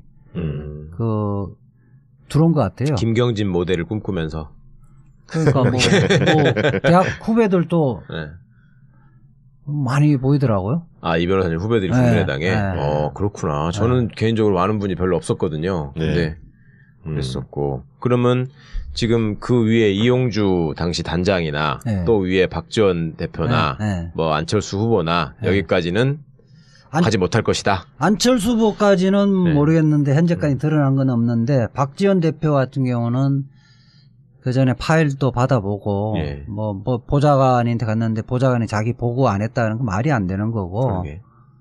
그리고 이런 중요한 사건에 우리 이제 BBK 동영상에 비춰봤을 때 예. 대선 때 2012년 2007년 대선 때 BBK 동영상 광운대 동영상 네. 이거 우리 하여튼 확보를 했을 때 선대위원장까지 다 상의하거든요. 네. 단계별로 다 상의를 한다고. 그럼 오늘 이 제목 동영상 우리 지금 녹화하는 네. 제목이 박지원 기소된다 뭐 이렇게 잡힐 것 같은데 아마. 하여튼 뭐 그까지는 모르겠는데 제 판단을 지금 흐름으로 봐서 그 박지원 대표까지도 전 대표까지도 기소는 될 것이고 그 중에 지금 김인원, 김성호 둘 중에 한 명은 구속영장까지 청구한다. 현재까지 그 수사는 요 정도로 정리하시면 될 것 같아요. 아니 사실은 그 내용을 보면은 옛날에 많이 쓰던 말로 정말 엽기적이에요. 대선에서 공당이 네. 어떻게 저런 식의 일을 꾸며내고 그 뒤에 또 변명하는 과정이 또 희한하잖아요. 그것도 그렇고 그 다음에 이제 이런 저런 상황에서 국민의당이 정치적으로 사망하는 거 아니냐, 사실상 끝난 거 아니냐라는 이제 비판들을 받다 보니까 안철수 후보가 결국 직접 나선 것인데 그게 뭐 문언상으로만 보면 나한테 모든 책임이 있다, 내가 모든 책임을 다 지겠다 이렇게 말씀을 하시는데 그게 이제 시민들은 아니 도대체 뭘 어떻게 하는 게 책임인데 이렇게 지금 묻고 있단 말이죠. 그 대국민 사과문을 제가 오늘 다시 네. 전문을 뽑아서 분석을 좀 해봤어요. 우선 이 처음에 이제 사과를 하는 대상 자체가 너무 황당하다는 거예요. 사과라는 순서가 그렇게 돼 있어요. 피해자한테 먼저 해야 되는데. 지지자, 자신을 지지해 대선 과정에 자신의 지지자한테 미안하고 첫 번째 미안하고 두 번째 당원, 세 번째 동료 정치인, 마지막으로 이 사건으로 심적 고통을 느꼈을 당사자에게 사과드립니다. 그것도 당사자라고 표현했죠. 네. 그러니까 문재인 대통령과 그 아들 문준용에게 진심으로 사과드리는데 이렇게 이야기 안 한 거고 안 했죠. 그러니까 첫 번째로 우리가 상식적으로 생각하면 문재인 대통령하고 문준용 씨의 크나큰 상처를 줬잖아요. 그 다음에 그로 인해서 허위사실 유포로 인해서 국민들의 판단을 흐리게 했잖아요. 국민 모두에게 사실은 사과드려야죠. 이 부분에 빠졌는데 당사자로 표현한 거는 진짜 저는 안철수의 그릇을 볼 수 있을 것 같아요. 그러니까 변호사도 아니고 뭐 당사자라는 용어를 쓰고 법정에서 쓰는 말이지. 아니, 그날 그리고 저도 생방송 봤는데 원래 이제 안철수 후보가 과거에는 이런 기자회견 하면 뒤에 이제 예를 들면 백드롭이라고 하잖아요. 뒤에 이런 부분에 굉장히 신경 쓰는 분입니다. 사실은. 근데 그날 딱 보니까 국민 속으로 다시 단지 이제 지금 김인현이나 김성호 이야기는 이준서 씨가 다 확인했다 그러더라. 이준서 씨가 내한테 거짓말할 이유가 뭐 있느냐 이렇게 변명을 하고 있는데 이거는 법률상 그 이유 있는 변명이 안 된다는 거죠. 이 대목을 지켜보면서 궁금한 게 두 가지가 있었는데 4월 달에 그 박지원 당시 의원이 그 얘기 하지 않았습니까? 뭔가 이렇게 확증적인 게 뭔가 있다. 계속 흘렸죠. 확실하게 있다고. 해서 자꾸 이렇게 물론 그게 근거 없이 흘렸을 수도 있고 뭔가 이 건이 아니더라도 뭔 다른 또 조작 건이 있었는지는 모르겠습니다만 그게 어떤 의미로 그게 흘렸는지 정치적 수사로 몰고 간 건지 그것도 좀 궁금하고요. 두 번째는 5월 6일날 이제 문준용 친구분들이 이제 발표하자는 거짓이다. 근데 그 사이에 5월 6일부터 9일까지 선거일까지 기간이 있었는데 그럼 적어도 그 정도의 그 세게 반박을 상대 측이 했으면 내부에서 심각하게 들여다볼 텐데 이게 맞았는지 사실인지 아닌지를 그걸 아무런 입장 표명이 없이 계속 밀어붙였단 말이죠. 그럼 적어도 이 부분은 해명이 안 되는 거죠. 그 전에 몰랐을 수는. 경험칙상 뭐 이제 그 이용주 의원의 보좌관 휴대폰에 압수돼 갖고 분석 작업이 들어갔었는데 이용주 보좌관은 거기에 마치 이제 정봉주 의원이 BBK 할 때처럼 보좌관들이 다 의원실 한 명에서 최소한 한두 명 다 들어가잖아요. 예, 기초 작업을. 거기에 실무 작업을 하기 예. 때문에 서로 간에 그 카톡방이나 단톡방들이 있다면 단톡방이 틀린 것 같아요. 거기 보면 털렸다는 거죠. 틀렸다는 게 아니라. 네, 단톡방이 잘못됐다는 게 아니라. 거기 보면 이제 털렸다는 겁니다. 각 의원들이 어떻게 인식하고 있는지 예. 이런 것들이 다 드러날 거예요. 그렇게 되어지면 적어도 동료들이 반박을 기자회견을 했잖아요. 네. 그 이후에는 이거 저쪽 이야기가 나름대로 일리가 있는데 예. 우리가 어떻게 됐는지 최소한 다시 점검은 할 거라는 거예요. 예. 점검 과정이 드러나면 국민의당 수뇌부는 그걸 몰랐을 수가 없다는 거예요. 그러니까 역풍을 걱정해서라도 그 다시 검증을 해보는 게 당연한 순서인데. 아니 총선도 그렇게는 안 해요. 대통령 선거인데 이게 네. 총선에서도 상대 후보가 그렇게 나오면 심각하게 느끼고 한번 들여다보거든요. 더군다나 이제 뭐 박지원 대표 같은 경우는 뭐 산전수전 공중전을 다 거친 사람이기 때문에 예. 이런 게 뭐 여러 번 대선 과정에서 이것이 자칫 잘못하면 역풍이 분다는 것은 누구보다 잘 알고 있거든요. 네네. 그 당시에 보면은 사실은 국민의당 의원들이나 당직자를 포함해서 지지자분들까지도 상당히 확신을 갖고 있었어요. 이거 SNS상에 그런 거 많이 올렸잖아요. 왜 정유라한테만 분노하고 문준용에게는 분노하지 않습니까? 이런 네네. 것도 많이 올리고 그다음에 선거 결과가 어떻게 되든 이거는 반드시 밝혀져야 될 일이다. 이걸 끝까지 얘기들을 하셨거든. 맞아요. 저도 한 가지 더 궁금했던 건 뭐였냐면 보면서 5월 5일 날 이렇게 중요한 사안을 발표하는데 이용주 의원이 이제 단장이었는데 지방 일정이 있어서 자기는 기자회견 기자회견 할 때 없었고 부단장이 했다는 거 아닙니까? 김윤원 씨가. 근데 상식적으로 이렇게 중요한 일이라면 이용주 의원이 지방 일정을 조정해서라도 나타날 법한데 본인이 법률가 출신 아닙니까? 검사 출신이죠, 거기도. 네. 그러다 보니 그걸 보면서 저는 어떤 의혹을 출신이었죠. 의심을 가졌냐면 뭔가 약간 냄새를 맡은 거 아니냐. 이용주 아니 의원은. 나는 그 이후에 이용주도 뭐 그 CBS 인터뷰할 때도 복수에 제보자가 있다. 제보자가 있다고 이야기했었기 때문에 그 나는 지방 일정은 맞는 것 같고 네. 이용주 의원도 피할 수 없는 게 기자회견 해야 된다는 말하자면 논의에 참여했기 때문에 우리가 공범이 되는 거거든요. 직접 거기에 가지 않았다 하더라도 단장하고 상의를 해서 결정한 거예요. 아니 근데 그게 그 정도로 중요한 예를 들면 선거 때 가장 중요한 이슈 중에 하나였는데 국민의당이 터뜨렸던 그 정도 이슈였다면 본인이 만약에 꺼림칙한 게 하나도 없다면 제가 볼 때는 상식적으로 지방 위해서라도 그 지방 일정을 취소하더라도 이 일정이 자기가 드러날 수밖에 없는 그 정도로 중요했는데 아니 이제 그 이후에 그거는 지금 박지영 부대표 생각하고 좀 견해가 다른데 그 이후에 이것을 토대로 5월 5일자 기자회견에서 발표한 내용을 토대로 계속 다른 라디오라든지 이런 데서 인터뷰를 하거든요. 그러니까 본인이 머리 쓴 거 아니에요? 그러니까. 아니. 그 인터뷰한 것도 별개의 행위예요. 아, 그런가요? 네.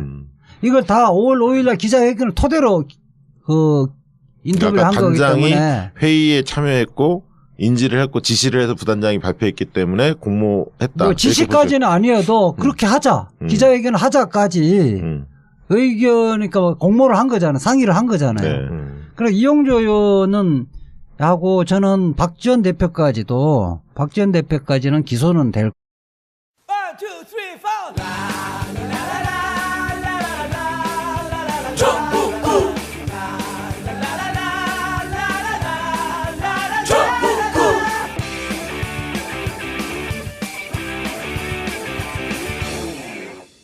단 하나의 정통 전집 팟캐스트 정봉주의 전국구 대타가 시작하겠습니다. 이름도 바꿨어야 되나? 정봉주를 빼고? 아이 그래도 뒤끝이 있을 거예요. 아마. 예, 오늘 이제 변함없이 전국구를 지켜주시는 분들 소개하겠습니다. 먼저 100만인 중에 한 변호사를 세계적으로 꼽으라면 이분을 꼽습니다. 이재화 변호사님. 예, 안녕하세요. 이재화 변호사님. 찬사가 다르지 않아요? 네. 자, 1000만 명 중에 한 전문가를 뽑으라면 이분을 뽑습니다. 박시영 부대표님 나오셨습니다. 네, 윈지코리아 컨설팅의 박시영입니다. 예, 오랜만에 뵙습니다. 이 더위에 물에 안 떠내려가고 잘 계셨어요? 요즘에 좀 힘들더라고요. 아니 막 더운데 습하기까지 하니까 너무 힘들잖아요. 그러니까요. 그러니까 다른 데도 지금 뭐 세계적으로 무슨 기후들이 다 이상해가지고 그런데 우리는 진짜로 날씨가 변한 것 같아요 이제. 변호사님 요즘 외국 갔다 오셨지 않으세요? 네, 저도 이제 출장을 빙자한 여행을 갔다 왔는데요. 그리스를 갔었는데 43도씩 막 나오고요. 거기는 습도가 없어서 예전에는 그늘만 들어가면 그런 데는 시원하다고 해가지고 차에 보면 에어컨이 없잖아요. 근데 진짜 죽겠더라고. 그래서 차에 에어컨 없어요? 없어요. 호텔에도 심지어 에어컨이 없어요. 그늘만 있으면 시원했으니까 원래 거기가. 근데 거기 한 20년 사셨다는 교민분이 그러시는데 그 20년 만에 처음 겪으시는 더위래요. 작년에 그 독일 갔었는데 독일의 호텔에 에어컨 없는 호텔이 더 많더라고요. 네. 그렇죠. 그런데 그렇죠, 작년에도 이상 기온이라 그래서 기후라 그래서 엄청 더웠어. 그러니까 어디나 지금 난리요. 아니 그리고 우리는 그 왜 봄 가을이 없어진 것 같지 않아요? 그러면? 봄 가을 합해봐야 2달이 안 되죠. 네, 그런 거 같죠 진짜로. 네, 그렇죠. 그러니까 차를 그 자동 온도 조절을 해놓고 다니다 보면 히터가 자동으로 나오다가 겨울에 이게 꺼지면은 잠깐 있다가 에어컨이 나와야 되는데 히터 꺼지면 에어컨이 나오는 식으로 바로 넘어가는 것 같더라고. 저는 그거에서 하나 느끼고 또 하나는 봄 가을 되면은 약간 얇은 긴팔 옷을 꺼내놓잖아요. 그러면 한 달을 못 걸어놓고 바로 그게 빨래통으로 들어가는 걸 보면 날씨도 이렇고 그런데 저기 시민분 여러분들께서는 어떤 재미로 사시는지 모르겠습니다. 일단 오늘의 주제는 우선 지금 국민의당 사태가 사람 불러놓고 소개해 주시. 다음에 소개하는 거 아니었어요? 아니, 소개 안 하셔도 돼요. 국민의당부터 하자며. 네. 국민의당 문제가 지금 여러 가지로 그 계속 설상가상 내지는 금상첨화 점입 가경이 돼가고 있는 것 같은데 국민의당 얘기 좀 잠깐 나눠보시고 2부에서는 우리 이제 박근혜 최순실 재판과 관련해서 지금 청와대에서 뭐 캐비닛 문건이 발견되고 하면서 새로운 사태로 진행될 수 있을 것인지 재판에 어떤 영향을 미칠 것인지 이런 말씀 잠깐 드려보겠습니다. 야, 이 부장! 네가 부장이면 땅이야? 뭐? 저 인간 저건 쟤 오늘도 술술 풀리고 안 먹고 회수 갔냐? 내일도 신체 상태로 출근하겠구만. 아유. 고려 생활건강 슬슬 풀리고 음주전 한포가 당신을 지켜드립니다. 특허받은 천연 유래 성분 숙취 해소제 슬슬 풀리고를 은하계 최저가로 딴지마켓에서 만나보세요. 야, 이 부장! 네가 부장이면 땅이야? 뭐? 저 인간 저건 쟤 오늘도 술술 풀리고 안 먹고 회수 갔냐? 내일도 신체 상태로 출근하겠구만. 아유. 고려 생활건강 슬슬 풀리고 음주전 한포가 당신을 지켜드립니다. 특허받은 천연 유래 성분 숙취 해소제 슬슬 풀리고를 은하계 최저가로 딴지마켓에서 만나보세요. 보험 모두 다 가입하고 계시죠? 그런데 잘 계산해 보셨나요? 아마 그렇지 않았을 겁니다. 하지만 따져보세요. 조금만 따져보면 훨씬 큰 도움이 됩니다. 정봉주의 전국구가 신뢰하는 마이보험 체크. 이미 가입한 보험이나 신규 보험도 가장 좋은 조건을 체크해서 찾아드립니다. 인터넷에서 마이보험 체크를 검색하세요. 전화 문의는 1800-7917, 1800-7917. 마이보험 체크.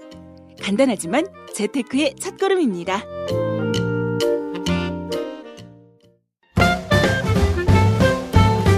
영부인 김치. 좋은 재료와 최고의 맛으로 이미 많은 분들의 찬사를 받았습니다. 김치명인 박영자 선생님의 손맛. 전북 진안 고원에서 생산된 100% 국내산 최고급 재료로만 담궈진 영부인 김치. 한 번 드신 분이 다시 찾는 비율이 90%를 넘는 식단의 절대 강자 영부인 김치. 인터넷 검색창에서 영부인 김치